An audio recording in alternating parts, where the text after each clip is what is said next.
매일 드리는 기도 하심으로 주일 새벽 기도회 시작하겠습니다. 하나님 아버지, 새 하루를 주셔서 감사합니다. 아침마다 새로우신 주님의 인자와 자비를 찬양합니다. 오늘도 절망이 가득한 전쟁터와 재난의 현장에 주님의 사랑을 비추어 주옵소서. 부모 없는 아이들, 가족 없는 노인들을 돌보아 주옵소서. 이 나라에 평안을 주시고 복음 통일의 시대를 열어 주옵소서. 교회와 가정에서 믿음의 대가 잘 이어지게 하시고 성령님의 인도하심에 따라서 저희 교회의 5대 본질인 예배와 교육과 선교, 성도의 교제와 봉사에 힘쓰게 하옵소서. 모든 교육자들이 성령님으로 충만하게 하시고 모든 성도들이 하나님의 말씀을 따라 진행하여 가게 하옵소서. 예수님의 이름으로 기도드립니다. 아멘. 찬송가 200장입니다. 찬송가 200장 부르시겠습니다.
오늘 말씀은 전도서 4장 말씀입니다.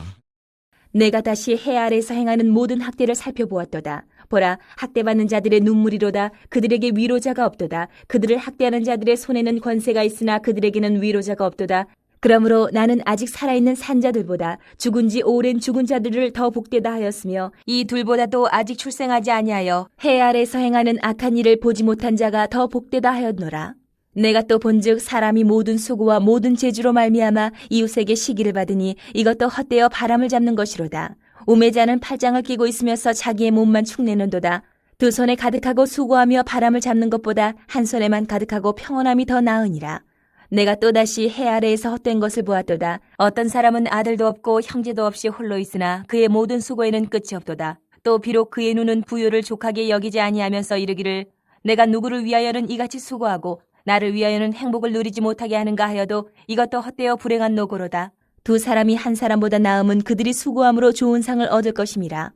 혹시 그들이 넘어지면 하나가 그 동물을 붙들어 일으키려니와 홀로 있어 넘어지고 붙들어 일으킬 자가 없는 자에게는 화가 있으리라. 또 두 사람이 함께 누우면 따뜻하거니와 한 사람이면 어찌 따뜻하랴. 한 사람이면 패하겠거니와 두 사람이면 맞설 수 있나니 세 겹줄은 쉽게 끊어지지 아니하느니라. 가난하여도 지혜로운 젊은이가 늙고 둔하여 경고를 더 받을 줄 모르는 왕보다 나으니 그는 자기의 나라에서 가난하게 태어났을지라도 감옥에서 나와 왕이 되었음이니라. 내가 본즉 해 아래에서 다니는 인생들이 왕의 다음 자리에 있다가 왕을 대신하여 일어난 젊은이와 함께 있고 그의 치리를 받는 모든 백성들이 무수하였을지라도 후에 오는 자들은 그를 기뻐하지 아니하리니 이것도 헛되어 바람을 잡는 것이로다. 전도서 말씀이 계속해서 허무함을 말씀하고 있는데요. 이 허무하다라고 하는 단어 표현은 히브리어로 헤벨이라고 합니다. 이 헤벨이라고 단어가 전도서에서 40번 가까이 그렇게 계속 반복되고 사용되고 있습니다. 근데 이 말씀은 사실은 허무주의를 이 말씀 속에서 우리에게 설명하려고 하는 것이 아니지요. 또 하나 계속 반복되고 있는 단어 중에 하나는 여러분 다 읽어보시면 이제 아시겠지만 해 아래에서라는 표현이 나옵니다. 다시 말하면 결과적으로 해 아래에서 하는 모든 행동과 모든 삶의 양태가 다 헛되다 이렇게 계속 반복하고 있는 거죠.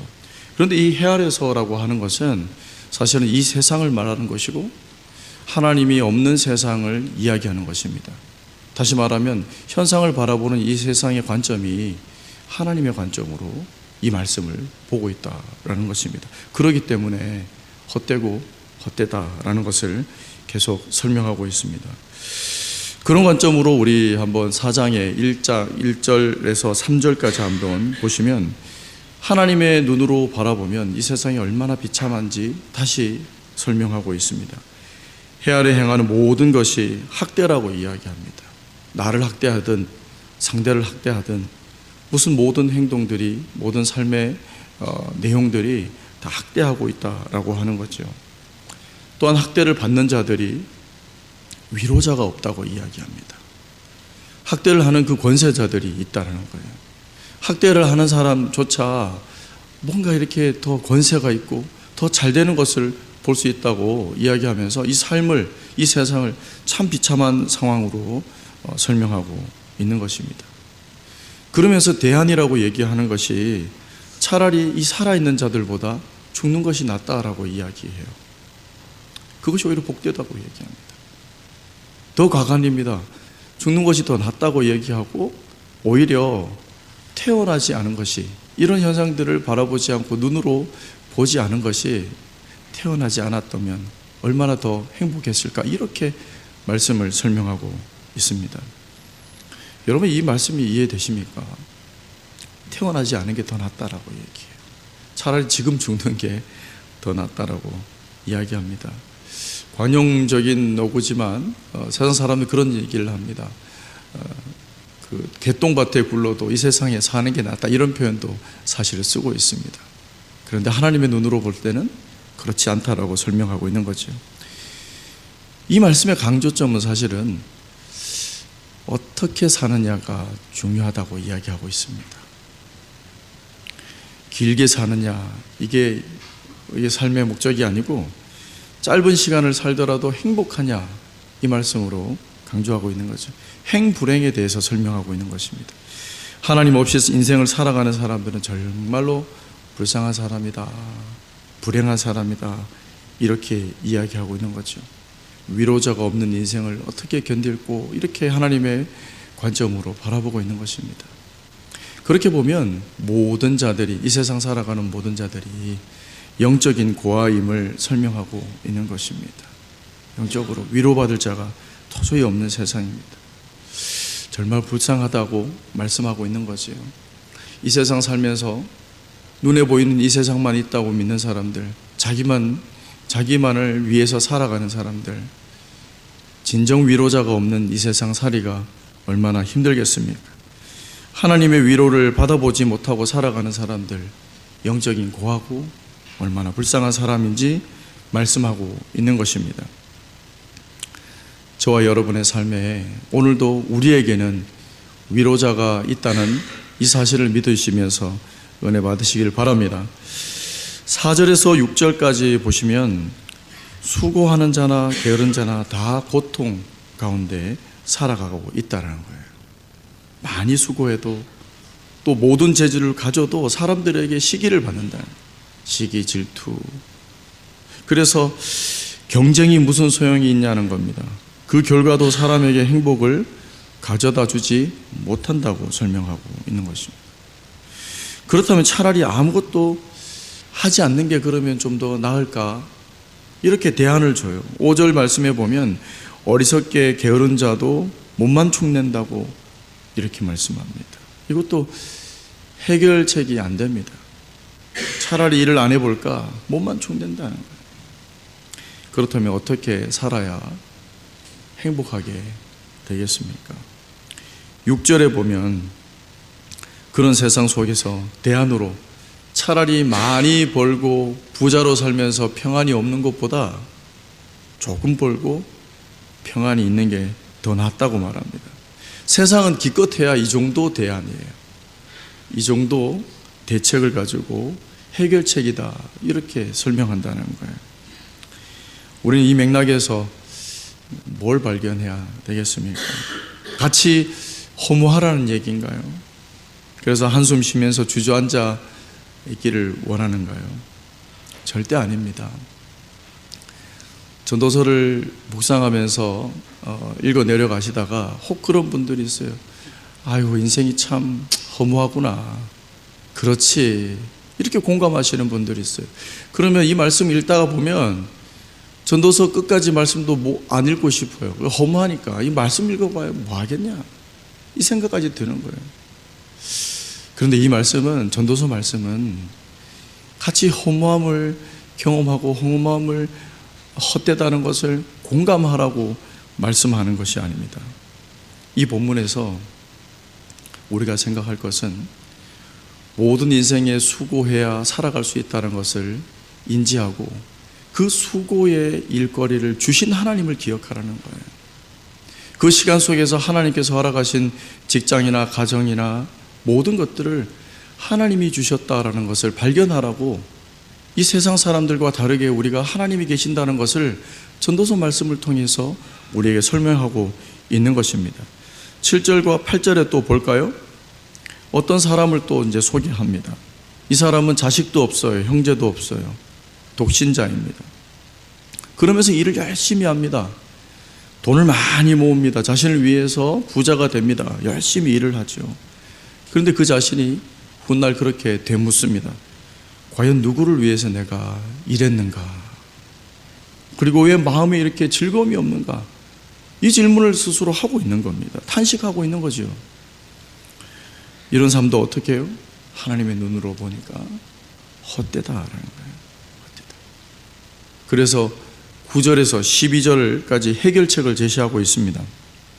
두 사람이 한 사람보다 낫다 이렇게 말합니다. 홀로 있는 것보다 두 명이 낫다는 거예요.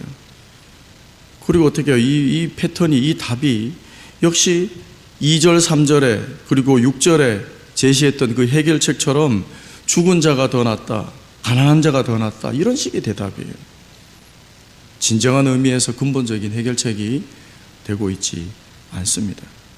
그런데 이 말씀 가운데 우리가 제대로 바라볼 수 있는 영적인 눈이 오늘 말씀에 바로 지혜다라는 거죠. 한 사람보다 두 사람이 낫죠. 두 사람보다 오늘 세겹절은 끊어지지 않는다. 세 명이 더 낫습니다. 세상의 이치와 세상의 상식은 그런 식의 대안을 줍니다. 한 사람보다 두 사람, 두 사람보다 세 사람, 세 사람보다 무리가 군중이 더 낫죠. 그런데 빠진 게 있습니다. 이 말씀을 우리가 마태복음 18장 20절에는 예수님께서 이렇게 말씀하고 있습니다. 두세 사람이 내 이름으로 모인 곳에는 나도 그들 중에 있느니라. 아무리 모여도 예수님이 그 무리 중에 없으면 아무것도 아닌 것을 이 세상은 그걸 모르고 세 사람, 한 사람 더 보태는 거예요. 기껏 해봐야 한 사람씩 더 보태간들 예수님께서 그 중심에 그 무리에 계시지 않으면 아무것도 아님을 우리는 전도서 말씀을 보면서 확인할 필요가 있는 겁니다. 그래서 전도서 말씀을 이렇게 보다가 보면 허무할 것이 아니라 기분이 좋아야 돼요. 왠지 행복해야 됩니다. 그러세요? 네, 잠이 아직 덜 깨셨네요. 그러시죠? 하나님이 내 안에 계시니까 난 참으로 헛되지 않구나. 여러분 한번 서로 한번 고백해 볼까요? 내 인생은 헛되지 않다. 이 말씀입니다. 사실은 이 말씀 하나 기억하면 전도서 말씀은 사실은 다 부연 설명이에요. 세상 사람들은 기껏 해봐야 열심히 일하는 것밖에 없어요. 그리고 나중에 말미에 가가지고 참 허무하다 이거 하고 그냥 죽는 수밖에 없는 거죠. 그런데 우리가 열심히 일하면서도 내게 능력 주시는 자 안에서 내가 모든 것을 할 수 있다. 능력 주십시오 이러면서 뛰는 거예요. 열심히 뛰고 열매가 많이 수확되든 적게 수확되든 주신 하나님께 감사하고, 그러다가 일에 지쳐서 힘들면 위로해 주세요 하나님. 위로자가 계시는 것이고, 인생의 우리 삶 가운데 하나님이 주권자이고 주관자인 것을 오늘 말씀은 다시 강조하면서 설명하고 있는 것입니다. 마지막 절까지 우리 볼까요? 가난하고 지혜로운 젊은이가 또 나옵니다. 이 사람이 늙고 둔하고 경고를 받을 줄 모르는 왕보다 또 낫다는 것이에요. 옥에서 나와서 왕이 된 대단한 사람이죠. 겉으로만 보면 어떻게 보면 아무것도 아닌 목동이 이 다윗이 왕이 된 것처럼 자수성가한 것처럼 대단히 화려하고 대단한 사람인 것을 말씀하고 있습니다. 무수한 사람들이 따르고 있어요. 권력을 가진 자입니다. 또 그러면서 왕이 아닌 젊은이가 형편이 더 낫다고 이야기합니다. 무슨 역설입니까? 대단한 사람도 이 젊은이가 더 낫다고 이야기하고 같은 패턴으로 계속 답을 제시하고 해결책을 이야기합니다. 진정한 의미에서 말씀드렸듯이 이것도 답이 되지 않습니다. 하나님은 오늘 말씀에 나오는 모든 등장인물들이 다 헛되다고 설명하고 있는 것이죠. 인간관계에 탁월한 사람도, 성실히 일해서 또 일하는 재주가 있어서 늘 돈을 벌고 재산을 증식하고 부자가 되는 그런 사람들도, 또 분야의 전공으로 또 되게 성공한 사람, 대단한 사람, 명망 높은 사람들도 다 헛되다라고 말씀하고 있는 것입니다. 혹시 여러분 중에 이런 자들을 꿈꾸고 있습니까? 여러분의 자녀손들이 이 중에 한 사람이 되고자 우리 권사님들이 열심히 기도하고 계십니까? 이 해 아래에 있는 세상을 볼 때 가치 있고 또 의미 있고 빛나고 아름답고 부러움의 이 대상들이, 그런 사람들이 오늘은 다 헛되다 말씀하고 있는 것입니다. 충격적인 내용이죠. 왜 그렇게 설명하고 있습니까? 말씀드렸습니다. 하나님을 모르는 사람들이기 때문에, 하나님을 모르고 있기 때문에, 복음을 모르고 있기 때문에, 이 말씀이 전제로 깔려있기 때문에 헛되다라는 것입니다. 그럼에도 불구하고 내가 이런 사람들을 부러워하고 표방하고 따라가고자 한다 그러면, 그런 마음이 강하게 있다면 하나님이 없어도 이렇게 될 수 있으면 좋겠다, 이런 마음이에요. 굉장히 무서운 마음입니다. 부러워하고 그리고 질투하고 나도 저 사람처럼 됐으면 좋겠다라는 것. 여러분, 하나님 없이 살 수 있습니까? 내가 이 사람처럼 되고 싶다고 해서 한번 바꿔보시겠습니까? 끝이 어떻게 되겠습니까?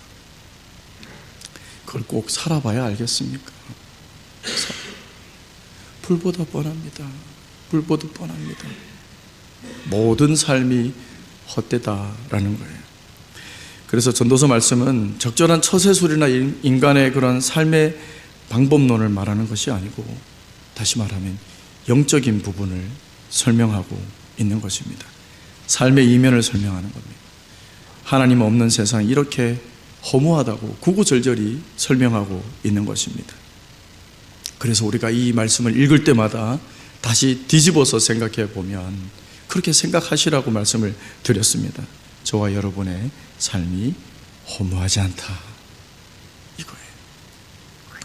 가난한 자도 위로가 필요한 자도 자수성가한 자도 부유한 자도 모든 형편에 있는 자들이 하나님을 믿고 있노라면 절대 허무한 인생이 아님을 말씀하고 있는 것입니다. 그래서 이 전도서 말씀을 묵상하면서 이 말씀을 우리가 바라보고 또 내일도 전도서 5장 말씀을 그렇게 계속 이어서 바라보겠습니다. 그래서 내 인생은 헛되지 않다 이 말씀을 기억하시면서 오늘도 복된 하루 되시기를 바랍니다. 기도하겠습니다. 좋으신 하나님 감사합니다. 우리의 위로자가 되시고 우리의 주권자가 되시고 우리의 왕이 되시니 참으로 감사합니다. 이 세상 사람들 또 이 세상의 모든 것들이 헛되고 헛됨을 보았습니다. 우리 하나님을 의지하며 주권을 가신 아버지 하나님을 의지하며 살아가는 저희들 복된 인생으로 늘 기억하고 믿고 나아갈 수 있도록 축복하여 주시옵소서. 예수님 이름으로 기도하옵나이다. 아멘. 이 시간 함께 합심해서 작은 소리로 기도할 것은 하나님 없이 살아가는 이들을 부러워할 것이 아니라 그들 모두가 험한 인생임을 기억하고 하나님 안에서 살아가는 우리 모두의 삶을 감사하는 하루가 되게 하옵소서.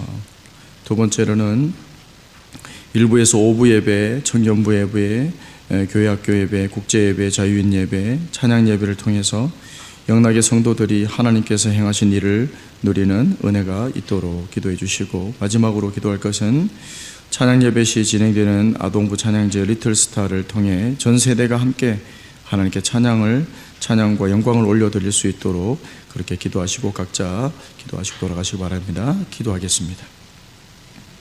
하나님 아버지, 인생의 모든 순간들